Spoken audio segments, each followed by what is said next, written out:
Hello, আসসালামু আলাইকুম। এই হলো রাক্ষসী মাছ। আমাদের ঘেরে এটি পাওয়া হচ্ছে, মানে এরকম অনেকগুলোই মাছ পাওয়া হচ্ছে। মাছগুলো বড় আছে, ছোটো আছে, কিন্তু দেখছেন এদের মুখ কি। এটি হলো বোয়াল মাছ। এর যন্ত্রণায় অন্যান্য কোনো মাছ, ছোটো মাছ থাকতে পারে না। এই শালায় সব খেয়ে ফেলে, ঠিক আছে। এই যে দেখতে পাচ্ছেন বোয়াল মাছ, যাকে বলে রাক্ষসী মাছ। প্রচুর রৌদ্র তো ঘেরের ভিতরে। এই যে দেখতে পাচ্ছেন ঘেরের সিনিয়রি, প্রচুর রৌদ্র। আর এই রাক্ষসী মাছটাকে নিয়ে একটু ভিডিও করলাম আপনাদের উদ্দেশ্যে। দেখছেন এর মুখটা কত বড়। এই এই হলো আমাদের ঘেরে রাক্ষসী মাছ। সব এই ছালারা খাইয়ে ফেলায়। 2 কেজি 3 কেজিরও বোয়াল মাছ পেয়েছি আমরা, কিন্তু এই মাছটা ছোটো। এটা খুব সম্ভবত 200 গ্রাম কি 250 গ্রাম হতে পারে। দেখছেন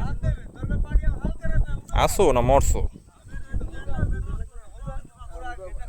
আর ওই যে দেখতে পাচ্ছেন তারা ঘেরের ভিতরে যে গাছগুলো আছে সেগুলো কিনারে উঠাচ্ছে। এখন এই চ্যানেলটায় মাছ ধরা হবে।